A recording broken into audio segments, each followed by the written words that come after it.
ESG 경영에 의해 이노소셜랩 유승권입니다.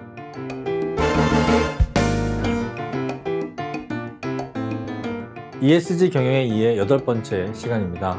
8번째 시간에는 ESG 정보 공개와 평가에 대해서 말씀드리겠습니다.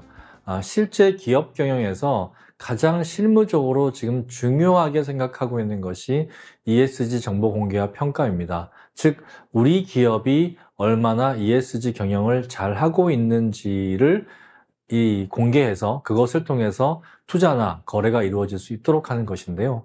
이 ESG는 즉 투자와 관련이 깊기 때문에 평가라는 것에서 자유로울 수가 없습니다. 그래서 ESG 평가를 잘 받기 위해서는 근본적으로 지속가능 경영을 잘 해야 하는 것은 너무 당연한 얘기지만 기술적으로 정보 공개도 잘 해야 됩니다. 그래서 이번 시간에는 ESG 정보 공개와 평가를 어떻게 하고 있는지에 대해서 알아보도록 하겠습니다.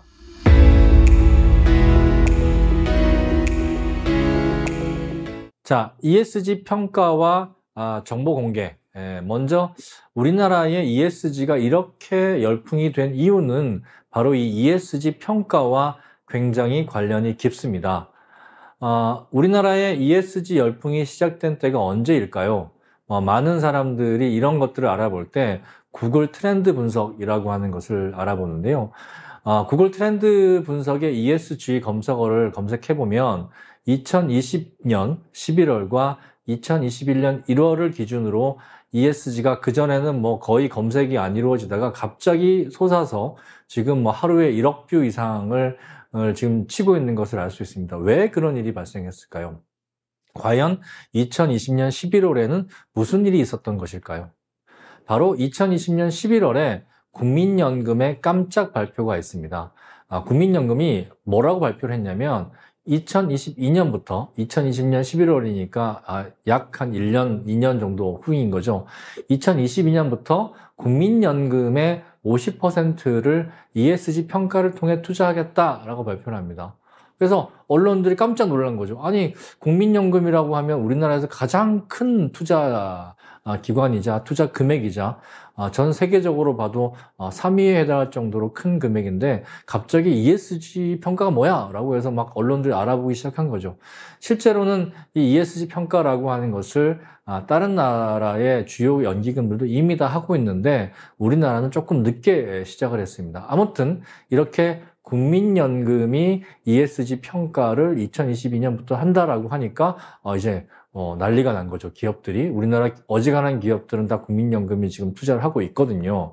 근데 국민연금은 바로 이 UNPRI라고 하는 것 때문입니다. 그리고 해외 투자기관의 ESG 투자도 증가하는 부분들인데요. 이거는 ESG의 맥락, 그 다음에 이제 그 ESG 배경 때 한번 설명을 드렸었는데 UN에서 기업들이 보다 지속가능 경영을 해야 된다. 해야만 한다라고 하는 것을 이야기하면서 그럼 이 기업들을 움직이기 위해서는 기업들의 투자하는 금융권에서 움직여야 된다라고 하는 그런 어떤 원칙을 가지고 Principles for Responsible Investment, 즉 책임 투자 원칙을 만들었는데요.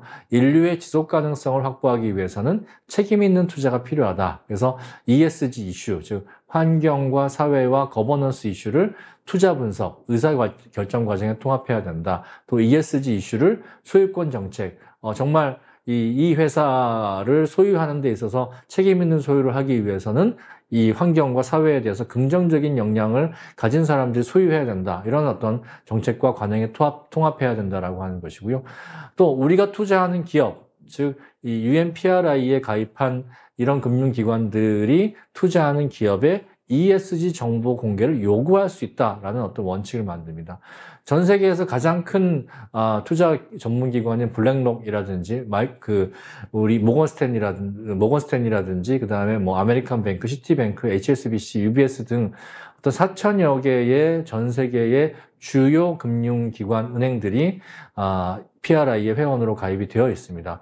우리나라 같은 경우도 국민연금이 2009년에 가입을 했고요. 이 UNPRI에 가입되어 있는 금융기관들은 2020년까지 구체적인 실행 계획을 제출해야 됩니다. 2006년에 이게 만들어지긴 했지만 2006년 이후에 10몇 년 동안 준비 기간을 거친 거죠. 왜냐하면 뭐 금융투자라는 것이 한순간에 다 바뀔 수는 없으니까. 특히 연기금 같이 10년, 20년짜리 장기 투자를 해야 되는 그런 어떤 금융기관들 같은 경우는, 투자기관들 같은 경우는 어떤 단기적인 변화를 주기가 어렵기 때문에 그런 거죠. 그래서 2020년까지 구체적인 실행 계획을 제출해라 라고 했는데, 바로 이 2020년 11월에 우리나라 국민연금 또한 2022년부터 이 ESG에 투자를 하겠다라고 한 것이고요. 그러면 이제 ESG에 투자를 하려면 우리나라 주식시장의 정보를 공개하는 KRX, 한국거래소죠. 한국거래소에서도 뭐예요? 그 상장한 회사들, 즉 주식시장에 상장한 회사들이 ESG에 대한 정보를 공시할 수 있도록 제도를 만들어야 되는 거죠. 그래서 2020년 11월에 국민연금이 우리가 ESG 투자를 강화하겠다라고 하고, 바로 그 다음에 1월에 금융위원회, 금융감독원, 한국거래소가 기업 공시제도 종합 개선 방안을 냅니다. 그것이 바로 ESG 정보 공개 가이던스고, 그래서 2025년부터 자산 2조 원 이상의 상장 기업은 지속가능 보고서를 의무 공시해야 된다라고 하는 매우 중요한 의사결정이 이루어집니다. 근데 이게 우리나라만 이러면 야, 왜 우리나라만 이 난리냐라고 하지만, 이미 전 세계적으로 이런 연기금들이 ESG에 대한 투자를 언제부터요? 2006년부터 꾸준히 해왔고, 이제 우리나라도 해야만 하는 이런 상황이 발생을 한 거죠. 이제는 더 이상 늦출 수 없다라고 해서, 오히려 외국 투자기관들은 너무 늦은 거 아니냐, 한국이 얼마나 시장이 큰데 이제 와서 ESG 투자를 하느냐라고 하는 건데,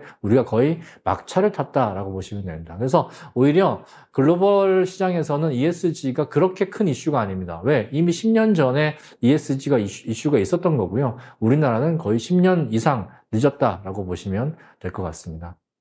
그래서 ESG 정보 공개와 평가의 구조는요, 기업, 특히나 이제 상장, 주식을 시장에 내놓은 공개한 상장사 같은 경우는 의무적으로 해야 될 것이 공시자료, 사업보고서, 지속가능 보고서, 이런 것들이 있습니다. 근데 그동안은 어떤 사업보고서나 지배구조 보고서 같은 것이 공식적인 공시자료였다라고 하면, 2025년부터는 이 지속가능 보고서, ESG 보고서라고 하는 것도 공식 공시자료가 되는 거죠. 그래서 기업을 투자할 때 이것을 보고 투자를 하겠다. 특히 국민연금과 같이 거대한 투자기관이 이것을 한다라고 하는 것은 시장에 있어서 매우 중요한 의사결정을 하는 거죠. 즉, 국민연금이 투자한 회사는 앞으로도 지속가능 경영을 잘 하고 있기 때문에 장기적으로 안정성이 있다라고 하는 신호를 시장에 줄 수 있는 것입니다. 그리고 그 외에도 홈페이지라든지 뭐 홍보자료, 보도자료라든지 언론 보도자료라든지, 또는 판결, 뭐 회사가 뭐 비리가 있었냐, 또는 문제가 있었냐, 환경오염에 관련돼서 또는 뭐 안전과 관련돼서 사고가 있었냐, 그런 판결도 중요하고요. 통계자료 등등등이 ESG에 대한 평가의 자료가 됩니다. 그래서 전문 평가 기관들이 있습니다. 이 전문 평가 기관들과 투자 평가사들이 상대 평가를 합니다. 왜냐하면 투자를 하는 데 있어서 이게 절대적인 부분들이 있다라고 하면 1등만 투자할 수밖에 없는 거죠. 근데 산업별로 식품 기업은 식품 기업, 철강 기업은 철강 기업, 또 자동차 기업은 자동차 기업, 이렇게 재무적인 성과와 그다음에 이 지속 가능 경영 성과를 동시에 이렇게 살펴서 그 점수를 줘서 하는데, 이 평가는 동일한 기준으로 평가하는 것이 아니기 때문에 어떤 평가사는 A를 줄 수도 있고 어떤 평가사는 B나 C를 줄 수도 있습니다. 근데 이 평가를 동일하게 하진 않습니다. 왜? 투자사나 평가사들이 다 각자의 기준이 있고, 우리가 중요시 여기는, 환경을 정말 중요시 여기는 그런 투자사 같은 경우는 환경에 더한 점수를 주기도 하고, 우리는 환경도 중요하지만 인권이 더 중요해, 또는 경제 발전이 더 중요해 라고 한다라고 하면 그런 쪽으로 갈 수도 있는 거죠. 그래서 그런 평가를 통해서 연기금이라든지 은행이라든지 투자사들이 투자를 하게 되는 겁니다. 지속가능 투자의 유형들이 있는데요. 이 유형들을 보면, 크게 보면 네거티브 스크리닝, 포지티브 스크리닝, 규범 기반 스크리닝, 이렇게 있습니다. 네거티브 스크리닝 같은 경우는 잘못된 부분만 찾아내는 거죠. 그래서 특정 ESG 항목에 근거해서 부정적으로 인식 평가되는 산업 또는 기업을 포트폴리오나 펀드 구성에서 배제하는 방법인데요. 즉, 환경적으로 문제가 있거나 인권에 문제가 있는 기업들 우리는 투자하지 않겠다. 또는 화석 연료를 많이 떼서 온실가스를 많이 배출하는 기업은 우린 투자하지 않겠다. 이런 부분들이 네거티브 스크리닝이고요. 가장 많이 사용되는 스크리닝이고 지금 현재 우리나라나 글로벌하게 ESG 평가가 바로 이 네거티브 스크리닝이 주로 많이 적용하고 있습니다. 포지티브, 긍정적인 스크리닝은 뭐냐? 동종 업종의 비교 집단에 비해서 상대적으로 우수한 ESG 성과를 보이는 산업, 기업 또는 프로젝트에 투자하는 방법인데요. 이거는 이제 우리나라의 한국 기업 지배구조원, KCGS라고 하는데 이 한국거래소 산하에 있는 곳입니다. 이 곳에서 평가하는 방법입니다. 즉 누가 지속가능 경영을 잘하나 문제가 있는 것은 알겠는데 문제가 있다고 해가지고 우리 계속 투자를 안 할 수는 없잖아. 그럼 투자를 하려면 그 문제가 있는 기업들 중에서도 조금이라도 좀 잘하는 기업들 찾아서 한번 해보자라고 하는 것이 바로 이 포지티브 스크리닝이고요. 유럽 같은 경우는 규범 기반 스크리닝이 있습니다. 규범 기반 스크리닝은 네거티브 스크리닝이나 포지티브 스크리닝 같은 경우는 그때그때 이슈에 따라 달라질 수 있는데 규범 기반은 OECD라든지 ILO라든지 UN 이런 곳에서 정한 글로벌 가이드라인을 얼마나 잘 지키고 있느냐. 즉 규칙을 잘 지키고 있으면 결국은 이 기업은 나중에 지금은 모르지만 앞으로 5년, 10년 후에는 지속가능 경영을 잘할 수밖에 없다라는 그런 어떤 전제하에 규범 기반 스크리닝 투자 방식도 있습니다.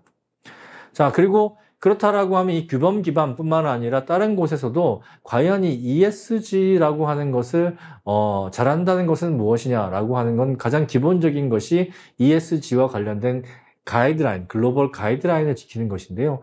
바로 이 글로벌 가이드라인 여러 개가 있지만 좀 대표적으로 보면 지속가능 경영 실행과 관련된 가이드라인은 IS 26000, OECD 가이드라인, UN 글로벌 컴팩트 같은 곳에서 제시한 가이드라인이 지속가능 경영을 어떻게 실행해야 되느냐라고 있다라고 하면 이 지속가능 경영의 목표는 기업의 내부적인 목표는 여러 가지가 있겠지만 공통적인 목표는 이 지속가능 발전, 특히 UN이 제시한 UN SDGs를 얼마나 잘 수행하고 있느냐라고 하는 것이 목표가 될 수 있고요. 공개보고 가이드라인은 GRI 스탠다드 또는 WEF, IBC, MSC라든지 TCFD라든지 SASB라든지 여러 가지가 있습니다.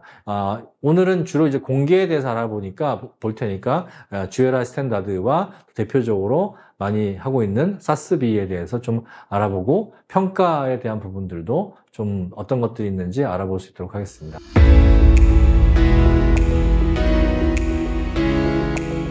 ESG 정보 공개 가이드라인은 크게 지금 GRI 스탠다드와 SASB가 있는데요. GRI 스탠다드는 UN이 개입해서 하고 있는 전 세계 많은 기업들이 하고 있는 것이고요. SASB 같은 경우는 미국에서 주로 하고 있는 것이 SASB인데요. 이 GRI 스탠다드 같은 경우는 1989년에 엑손 발데주오라고 하는 굉장히 큰 유조선이 북극해의 바위에 부딪혀서 이 기름이 새고 좌초하는 일이 벌어집니다. 그래서 이때 그 환경단체들이 세레스라고 하는 환경단체를 설립하게 되는데요. 이 환경단체들이 이렇게 환경오염을 많이 일으키는 기업이 앞으로 스스로 환경에 대한 어떤 책임을 질 수 있는 원칙을 만들어내자. 그래서 철저한 정보 공개, 에너지 이용 효율의 향상, 폐기물 감축, 천연자원의 지속 가능한 이용, 환경 및 안전상의 위험 경감 이런 원칙을 가지고 세레즈 원칙을 만들어내고 이걸 주로 이런 그 환경 오염을 많이 시키는 회사들한테 요구를 합니다. 이런 보고서를 해내야 우리가 시민단체 또는 환경단체 또는 투자자들이 이걸 할 수 있지 않겠냐라고 해서 정보 공개를 해라라고 요구를 합니다. 이것을 보니까 UN 입장에서 보면 특히 UN 환경계획, UNEP 입장에서 보니까 잘 만든 거죠. 잘 만드니까 이거 잘 만들었으니까 확대해보자라고 해서 UNEP와 세레즈와 그다음에 테러스 인스티튜트라고 하는 연구소가 바로 합작해가지고 GRI라고 하는 체계를 만듭니다. 그래서 1997년에 네덜란드 암스테르담에 창립을 했고요. 이 지속가능 보고에 대한 표준을 제시하고 있습니다. 그래서 전 세계 지속가능 보고서의 70 내지 80%를 이용하고 있는데, 그러면 나머지 20%는 뭘로 하느냐? 주로 이제 유럽에 있는 기업들이 EU가 제시한 이 지속가능 보고에 대한 기준을 활용하는데 그것도 이 GRI를 베이스로 하고 있기 때문에 실제로는 거의 대부분 모든 기업들이 지속가능 보고서를 쓸 때 이 GRI를 이용하고 있다라고 하는 것이고요. GRI는 초판이 2000년 G1이 나와서 G2, G3, 그다음에 G4를 거쳐서 현재 스탠다드는 2016년에 나온 GRI 스탠다드가 인데 이게 2018년, 2020년, 2021년에 각각 업그레이드가 되어 있고 계속 상황에 맞춰서 그때그때 중요하게 생각하는 이슈에 따라서 업그레이드를 하고 있는 상황입니다. GRI 스탠다드 2021 같은 경우는 유니버셜 스탠다드, 섹터 스탠다드, 토픽 스탠다드로 나눠지는데요. 유니버셜 스탠다드는 말 그대로 기업의 일반적인 경영 정보, 그다음에 지배구조, 주요 비즈니스, 매출 현황, 임직원 현황, 지역 정보 등 기업이 가지고 있는 기본 정보에 대해서 공개를 하는 것이고요. 섹터 같은 경우는 산업별로 석유화학, 농업공업 이런 식으로 해서 그 섹터별로 특징이 있지 않습니까? 그 특징을 반영해서 보고하는 그런 인덱스로 되어 있고요. 토픽 스탠다드 같은 경우는 거버넌스, 환경, 사회 이런 주로 이제 E와 S, G에 해당하는 이런 부분들에 대한 일반적인 항목들을 제시하고 있습니다. 140여 개 주제로 800여 개 보고 항목인데요. 굉장히 많죠. 그래서 GRI 스탠다드를 가지고 정말 풀로 제대로 보고하려고 하면 지속가능 보고서가 한 1000페이지 정도 돼야 되는 이런 상황이라서 많은 기업들이 그 중에서 좀 선택해서 지금 보고를 하고 있는 상황입니다. 살짝 예를 보시면 2-1 같은 경우는 조직의 세부사항, 지속가능 보고서에 포함된 조직, 보고기간, 빈도 및 책임자, 그다음에 환경 같은 경우는 302-1 같은 경우는 조직 내 에너지 소비는 여기 보면 이 보고해야 될 내용들이 쫙 있는 거죠. 이게 800개라는 거니까 엄청나게 많은 거죠. 다음으로 이제 SASB를 좀 알아보도록 하겠습니다. SASB는 Sustainability Accounting Standard Board라고 해서 지속가능성 회계의 기준을 제시하는 그런 위원회인데요. 이 설립일이 2011년으로 GRI에 비해서는 한 10년 정도 뒤에 생긴 개념입니다. 이 설립 목적은 무엇이냐면 SASB의 설립 목적은 기업들이 미국 증권거래위원회, 즉 우리로 치면 KRX죠. 이 증권거래위원회에 제출할 이 비재무적 ESG 정보의 표준을 개발하고 이를 확산하며 지속 개선하는 것인데요. 우리로 치면 KRX, 즉 한국거래소 산하의 기업지배구조원이 만든 ESG 모범 기준과 같은 거죠. 그래서 이 미국의 상장한 기업들이 ESG에 대한 정보를 제대로 공개할 수 있도록 하는 그런 어떤 체계가 바로 이 SASB인데요. SASB 같은 경우는 전 세계 기업이 GRI처럼 다 사용하지 않고 미국의 어떤 우리나라 같은 경우도 미국 증시에 상장한 기업들이 꽤 많죠. 또는 미국에서 아예 회사를 세워서 운영하고 있는 미국 법인들도 있고 그렇다 보니까 이런 미국에서 거래를 하거나 미국 시장에 있는 기업과의 거래를 하는 곳들은 SASB에 따라서 이 정보를 제공해라라고 하는 그런 요구를 받기도 합니다.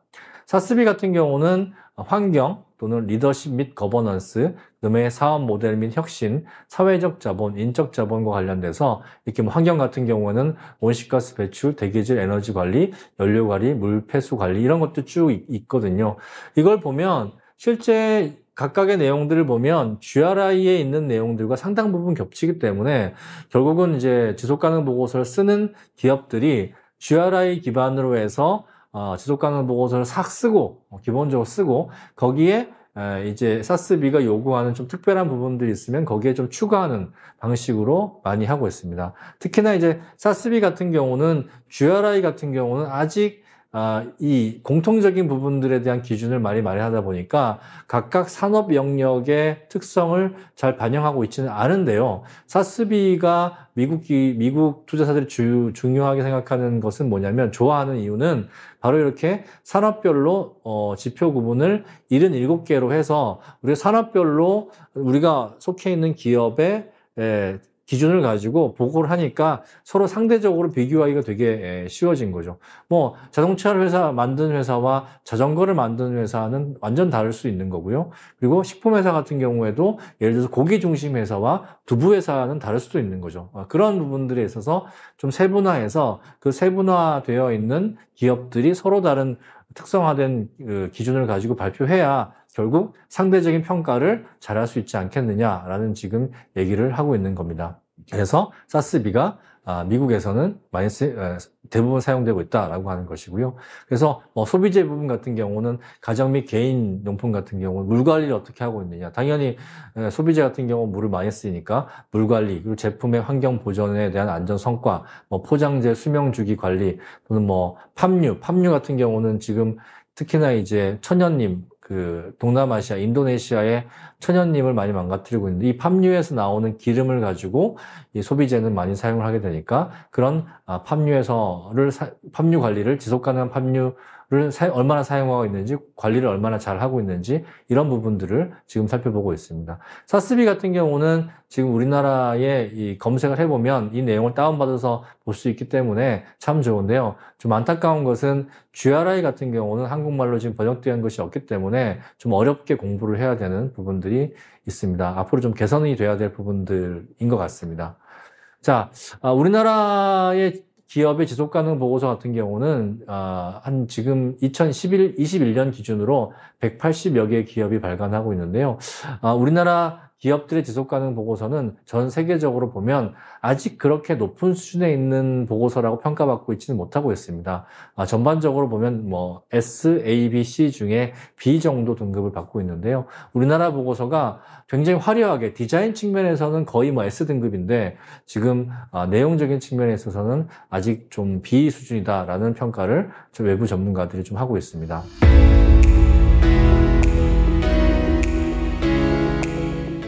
ESG 평가에 대한 얘기를 좀 해보겠습니다. ESG 평가는 대표적으로 우리나라 상장사들이 하고 있는 한국기업지배구조원, 즉 한국거래소 산하에 있는 한국기업지배구조원인 KCGC의 평가와 글로벌하게 보면 KCGC는 거의 공공기관인데 MSCI, 즉 모건스탠리에서 하는 MSCI라고 볼 수 있는 MSCI는 공공기관은 아니고 전 세계에서 이 ESG 평가를 가장 많이 하는 그런 곳이기 때문에 양쪽을 한번 살펴보도록 하겠습니다. KCGS 같은 경우는 KCGS의 ESG 모범 기준이 있습니다. 그래서 이 모범 기준을 어떻게 잘 따르고 있느냐. 그래서 환경과 사회와 지배구조 각각의 영역에서 모범 기준 같은 경우는 리더십과 거버넌스, 위험 관리, 운영 및 성과, 이해관계 소통이 환경 경영과 어떻게 잘 연결되어 있느냐. 그래서 업종에 따른 환경과 환경 위험 관리 및 성과 평가를 어떻게 고려하고 있는가. 사회 같은 경우는 이해관계자 모델에 따라서 기업과 직간접적인 이해관계자를 형성한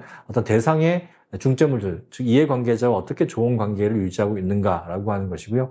지배구조 같은 경우는 조금 글로벌한 스탠다드보다는 우리나라 지배구조법에 따라서 통제 기능, 즉 이런 리스크 관리를 잘 하고 있느냐라고 하는 점에 좀 중점이 맞춰져 있습니다. 평가 문항 구성은 환경, 그다음에 사회, 지배구조, 금융사 지배구조라고 해서 환경 같은 경우에도 상중하, 그다음에 환경 경영, 환경 성과, 이해관계자 대응에 대한 부분들, 사회에 대해서는 근로자, 즉 구성원, 협력사, 경쟁사, 소비자, 지역사회, 즉 이해관계자별로 분류가 되어 있고요. 지배구조 같은 경우는 주주권리보호, 이사회, 감사기구 정보공개인데 여기까지 보면 아니 왜 ESG에서 강의하는 사람은 계속 이 G를 거버넌스라고 얘기하고 여기서는 KCGS 같은 경우는 지배구조라고 번역하는데 어느 게 맞는 거냐라고 하면 실제 거버넌스는 의사결정 구조라고 하는 큰 틀로 이해하셔야 되고요. 지금 이 한국거래소에서 하는 이 한국기업지배구조원의 평가는 이 거버넌스 중에 회사의 이사회를 중심으로 해서 중요한 의사결정을 얼마나 잘하고 있느냐라고 하는 어떤 통제력을 중심으로 보고 있기 때문에 이 지배구조가 훨씬 어떤 전체 거버넌스보다 이 지배구조 중심으로 평가하고 있다라고 보시면 될 것 같습니다. 즉, 거버넌스가 지배구조와 똑같은 말은 아니고요. 이제 거버넌스는 의사결정 구조인데 그 중에서 평가를 지배구조 중심으로 하고 있다라고 보시면 될 것 같습니다. 평가 절차는 평가 기업을 선정하고요. 상장사가 되겠죠. 그리고 기본평가, 그다음에 심화평가 하는데 주로 외부에 공개된 보고서, 이제 앞으로는 지속가능 보고서가 중심이 되겠죠. 그래서 그런 어떤 보고서를 중심으로 하고, 근데 현재까지는 지속가능 보고서를 그렇게 중요한 데이터로 보지 않는 이유가요. 아직 우리나라 지속가능 보고서 신뢰도가 그렇게 높지 않기 때문에 그래서 오히려 다른 자료들을 중심으로 보고 지속가능 보고서는 지금 참고로 보고 있는데 향후에 2025년에 지속가능 보고서가 공식 이제 그 공시 자료가 되면 그건 이제 신뢰도가 높일 수밖에 없으니까 그 다음부터는 아무래도 이 지속가능 보고서에 대한 평가에 대한 가중치가 더 높아지지 않을까 이렇게 보고 있습니다. 그 다음에 등급을 부여하고 그 다음에 공개하는 이런 방식으로 되어 있고요. 그래서 이 KCGS의 그 평가 보고서는 다운받을 수 있습니다. 그래서 다운받아서 이렇게 지금 이루어지고 있구나 라고 하는 부분이고요. 기업들 보면 이렇게 뭐 녹색, 그 다음에 노란색, 빨간색으로 해서 우리가 어느 정도의 위치에 있는지를 상대적으로 볼 수 있습니다. 그래서 뭐 상대적인 평가이기 때문에 이 회사가 굉장히 지속가능 경영을 잘한다라고 뭐 A를 맞았다고 잘하는 게 아니라 이게 그 업계에서 비교적 10개가 있으면 그 10개 중에 뭐 상위에 해당한다 이것을 얘기하는 것이기 때문에 절대적으로 지속가능 경영을 잘한다라는 표현이 아니라 상대적으로 잘하고 있다라고 보시면 됩니다. 그래서 이런 식으로 뭐 A 21년과 20년에 어떤 식으로 지금 A와 B가 올라왔는지에 대한 부분들인데 점점 지속가능 경영에 신경 쓰는 회사들이 많기 때문에 A 등급으로 올라간 회사가 많다라고 하는 것이고요. MSCI를 한번 살펴보겠습니다. MSCI 같은 경우는 주로 AI, 빅데이터에 의해서 자동으로 평가하는 모델을 많이 사용하고 있는데요. 미국 기업들답게 공시된 자료들을 가지고 AI, 빅데이터를 활용한 이 프로그램을 이용한 평가를 많이 하고 있습니다. 그래서 MSCI 평가 항목을 보더라도 뭐 크게 전반적으로 다르진 않습니다. 환경, 사회, 거버넌스라고 해서 기후변화, 천연자원, 자본, 오염 폐기물, 환경적 기회, 뭐 소셜 같은 경우 인적 자본, 제품 책임, 이해관계 상충, 기회균 등 거버넌스 같은 경우는 기업 지배 구조와 기업 행동 이렇게 나눠서 평가를 하고 있고요. 구체적인 평가 항목에 대해서 공개하고 있지는 않지만 대략적인 내용들은 뭐 GRI나 IS 26000이라든지 SASB라든지 이런 부분들에 포함되어 있다라고 알려져 있습니다. MSCI 평가 등급을 보면 A등급부터 B등급, C등급이 있는데 2021년에 우리나라 기업들을 보면 뭐 IT 회사 중에 뭐 SK하이닉스, 삼성, SDS 같은 경우는 A등급을 받고 뭐 이렇게 했지만 이것도 상대적인 평가이기 때문에 이런 기업들이 절대적으로 지속가능 경영을 잘한다라고 평가하는 건 아니다. 이런 것들을 알아주셨으면 좋겠습니다.